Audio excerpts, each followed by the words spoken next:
네, 안녕하십니까, 스님. 저에게는 32살 여동생이 하나 있습니다. 네. 초등학생 때부터 지금까지 거짓말을 좀 습관처럼 알고 살았습니다. 동생이 그 버릇을 고치지 못한 채 성인이 되니까 이 남을 돈을 갚을 것처럼 얘기하고 빌리고 안 갚는 그런 사기를 이제 반복하고 있습니다. 빛이 산더미같이 불고 가족은 그 돈을 갚아줄 능력도 없거니와 갚아줄 생각도 없습니다. 버릇을 못 고칠까 봐. 지금까지는 중간에서 어떻게 보면은 부모님과 동생 사이에서 부모님을 잘 달래면서 괜찮다, 괜찮다 하면서 지금까지 지내왔지만 앞으로 이제 결혼을 하게 된다거나 배우자가 생기면 또 다른 문제인데 어떻게 동생과의 부모님 사이에서 제가 어, 할 수 있을지, 중간에 중재를 할 수 있을지, 이 역할들을 해나갈 수 있을지 걱정이 참 많습니다. 뭐 동생이 뭐 오빠가 얘기한다고 엄마가 얘기한다고 들을 일 같으면 지금 이렇게까지 왔겠어요? 지금 이렇게까지 왔다는 거는 동생은 뭐 이렇게 해서 여행이 끝까지 살아가든지 안 그러면 중간에 감옥을 갔다 와서 정신을 차리든지 안 그러면 빚쟁이한테 뭐 어떤 화를 당하고 정신을 차리든지 이제 그렇게 결론이 날 수밖에 없지 않습니까? 그 전에 말려서 해결될 상황은 이미 넘어버렸다는 거죠. 왜냐하면 말려서 될 일이었으면 더 어릴 때 오빠도 말리고 엄마도 말렸을 텐데 지금까지 안 됐지 않습니까? 그러면 이걸 갚아준다. 만약에 충분히 재정 능력이 있다면 뭐 갚아주는 것도 하나의 방법이에요. 그러나 이것이 이미 습관화되어 있을 때는 뭐 갚아준다고 해결이 되지는 않는다. 똑같은 일이 되풀이 된다는 거죠. 그렇기 때문에 일단은 성인과 성인으로서의 이런 채무관계, 가족관계의 채무를 상호 지는 이거는 단절을 하고 이제 동생이 뭐 감옥을 가든지 뭐 어떤 최악의 상황에 다다랐을 때 그때 조금이라도 도움이 되는 게 오히려 낫다 이렇게 볼 수 있어요.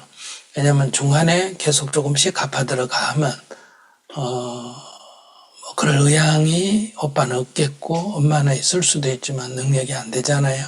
그럼 걱정을 하는 것은 실질적으로 아무런 도움이 안 된다는 거죠.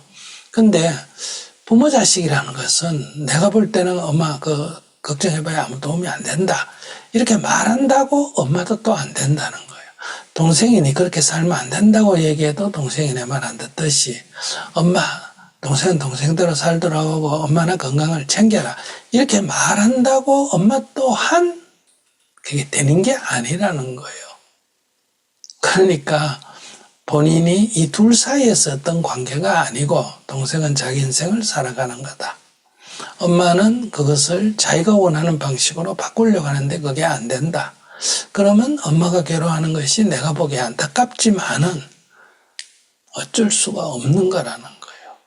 그러면 그 엄마 때문에 내가 또 괴로워하면 동생 때문에 엄마가 괴로워하고 엄마 때문에 내가 괴로워한다면 이건 계속 연결해서 고통의 늪에 빠지는 거다. 동생이 저렇게 화를 자초하는 행위를 하는 것이 내가 어떻게 말려지지 않는다면 엄마가 내가 생각할 때 엄마가 동생을 좀 놔놓고 자기 인생을 살면 좋겠다. 이렇게 지금 질문자가 얘기하듯이 엄마가 그런 것이 안타깝긴 하지만은 그것 때문에 질문자가 또 괴로워한다는 거는 또 늪에 같이 끌려 들어가는 거거든요. 그러니까 그런 엄마를 내가 말린다고 해서 되는 게 아니기 때문에 질문자 또한 질문자 자기 인생을 바르게 살아가는 게 좋다. 그러다가 꼭 결혼하기 전이라도 지금이라도 그냥 자기 인생을 살고 결혼하면 더더욱 물론이고요. 그렇게 해서 엄마가 어떤 위기에 처했을 때 그때 조금 도움이 되도록 하는 게 낫지 지금 엄마를 말려도 안 되고 그렇다고 지원해 줄 의향도 없고 형편도 안 되고 그러니까 정신적인 스트레스만 받게 되죠. 그러니까 이 문제는 엄마도 딸을 어떻게 할 수 없듯이 자기도 엄마를 어떻게 할 수가 없다. 어떻게 할 수 없는 것을 가지고 엄마가 괴로워하는 것이 내가 안타깝듯이 어떻게 할 수 없는 엄마를 가지고 자기가 또 이렇게 하는 것도 제3자가 보면 안타까운 일이다. 지혜롭지 못한 일이다. 그러니 일단 채무가 서로 연결 안 되게 관계를 정리하는 게 필요하고요. 빚쟁이는 항상 가족 관계에는 서로 책임이 있다. 이렇게 생각하기가 쉽기 때문에 일단은 법적으로 그게 서로 관계가 없도록 정리를 해놓는 게 필요하다. 뭐 어떤 건지 저는 잘 모르지만 그리고 일상에서도 관계를 그런 경우는 관계를 단절하고 그러나 동생에게 조언을 외면하지 말고 조언의 글귀를 그렇게 해서 너 인생이 어렵다. 그러니까 조금 더 정직하게 사는 길을 선택을 해라. 이렇게 가끔 한 번씩 관심을 표명한다. 조언에 관심을 표명한다. 뭐 이런 정도로 하고 젊은 자도 자기의 인생을 잘 살아가는 게 필요하지 않나. 제가 볼 때는 그렇습니다. 사실 스님께서 주신 답변이 거의 모든 답이 됐다고 생각합니다. 근데 간단하게 추가 질문 하나만 하고 싶은데요. 사실 스님께서 그 부모와 자식 간의 이 직문직설에서 워낙 많은 사례를 통해서 답변을 해주셨기 때문에 저도 부모님께 그런 사례들을 유튜브로 직접 보여드리면서 이 자식의 삶에 간섭하지 말고 스님께서 그리 말씀하셨다. 그러니까 어머님도 힘드시겠지만 어머님의 인생을, 아버님의 인생을 사셨으면 좋겠다라고 말씀을 여러 번 드림에도 이제 힘든 건 힘든 건데 오늘 스님의 말씀을 따라 한 번 더 또 부모님께 이 내용을 전달 드리고 단적인 예시로 아까 추가 질문 하나 드리겠다는 게 어떤 내용이냐면 제가 중간 역할에서 중재자 역할을 하는 것이 힘들다라는 말씀을 드렸는데 사실 그런 것 같아요. 단적인 예시라는 게 부모님이 연락이 옵니다. 동생 잘 지내고 있니? 그러면 이제 저는 사실 동생한테 너무 오랫동안 시달려서 좋은 말 수도 없이 했죠. 안 통하니까 부모님 말씀대로 이렇게 온 거고요. 여기까지. 수신 거부를 하고 연락을 끊습니다. 제가 너무 힘드니까. 그런데 부모님은 동생을 잘 지내고 있냐고 저한테 물어봅니다. 동생이랑 사이가 부모님은 더 안 좋겠죠. 저를 중간에서 통해서 연결 통로가 되는 거죠. 그러면 전 중간에서 가끔은 그냥 거짓말을 합니다. 그냥 잘 지내고 있어. 수신 거부에 대해서 모르지만 최근에 연락했는데 잘 지내고 있다더라. 물론 오랫동안 쌓여서 최악의 상황이 오는 상황이 이런 예시인 거죠. 그래서 스님한테 제가 중간에서 이렇게 하고 있는 것들이 언제까지 갈 수도 없고 계속될 수도 없고 그렇다고 부모님한테 여지까지 말썽 피우고 있고 여지까지 빗장에 쫓기고 있고 칼 맞을지도 모를 것 같고 이런 것들을 말하는 것도 참 힘듭니다. 사실을 말하는 순간 부모님은 어떡하니 울면서 또 그거를 자식으로서 아들로서 바라보는 게 또 너무 힘들고 어떻게 보면 되풀이 되는 질문일 수도 있는데 이게 단적인 예시로 중간에서 이렇게 연락을 끊고 또 부모님은 저한테 연락을 어떻게 되는지 물어보고 어떻게 하면 좋을까요? 근데 동생하고 연락을 자기가 먼저 끊습니까? 네, 제가 왜 자기가 끊습니다. 끊어요? 동생한테 너무 시달려서 너무 힘듭니다.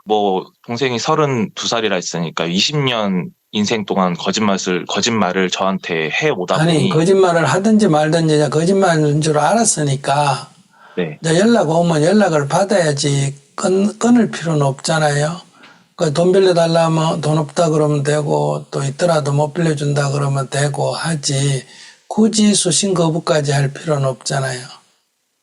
뭔가 스님한테는 매정하고 냉정하게 들릴 수도 있겠지만 제가 생각하는 제 인생을 산다는 건 아예 신경도 쓰고 싶지 않더라고요. 어느 순간부터는 그냥 그 연락 오는 것 자체가 두려울 때도 있고 무서울 때도 있고 그냥 잊고 사는 게 편하다라고 하는 상황까지 온 것 같습니다.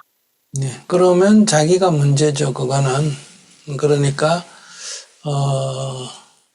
자기가 그런 외부 환경을 자기가 지금 못 견디는 건데 이제 동생은 동생이고 나는 나고 관계가 이렇게 딱 정리가 되면 일체 동생이래 내가 간섭을 안 하지만은 어머니가 그저 소식 정도 연락처 정도 알고 있는 정도로 어머니에게 안부를 전하려면 동생이 연락 오면 연락받고 뭐 도움을 요청하면 형편이 안 된다고 얘기하면 되고 이렇게 담담하게 하고 어머니께 동생이 지난번에 연락 왔는데 뭐 잘 지냈다든지 또는 동생이 요즘하고 통화가 요 한 달은 안 됐습니다라는데 이렇게 얘기해야지.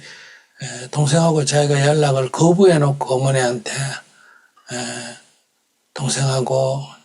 동생이 잘 지내고 있습니다. 이거는 일종의 거짓말이거든요. 이거는 옳지 않다는 거예요. 그러면 숫째 어머니에게 동생이 하도 거짓말을 해서 나는 도저히 동생을 감당 못 하겠습니다. 그래서 어머니 죄송합니다만 전 동생하고 연결을 끊고 삽니다. 이렇게 말씀을 드리는 게 낫지. 오히려. 네, 그게 맞는 것 같습니다. 네네. 스님 그래서 말씀대로 네, 요즘 동생의 근황을 제가 잘 모르고 있습니다. 어머니 죄송합니다만 너무너무 내가 힘들어서 요즘은 동생하고 연락을 끊고 사니까 그래서 근황을 모릅니다. 이렇게 솔직하게 말씀드리는 게 낫죠.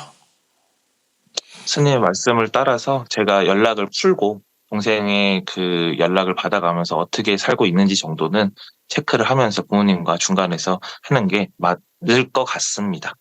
네. 감사합니다. 근데 뭐 동생을 자세하게 연락하고 뭐 어떻게 사는지 부모에게 얘기할 필요가 없고 그냥 연락이 왔습니다. 이번 달엔 2번 왔는데 뭐 잘 지내고 있습니다. 좀 어렵게 지내고 있는 것 같습니다. 그러니까 일부러 거짓말할 것도 없지만은 또 소소하게 다 얘기할 거는 없다. 그런데 연락을 안 하면서 하고 있다. 이거는 거짓말이 되지 않습니까? 그러니까 그저 연락 통로를 열어놓고 있어서 그저 연락되고 있다. 특별한 일은 없는 것 같다. 이렇게 얘기하든지 안 그러면 단절했으면 엄마 내가 너무 힘들어서 동생하고 지금은 연락 단절하고 있으니까 당분간 그렇게 하세요. 이렇게 얘기하든지 이렇게 관계를 푸는 게 좋겠습니다. 좋은 말씀 감사합니다, 스님.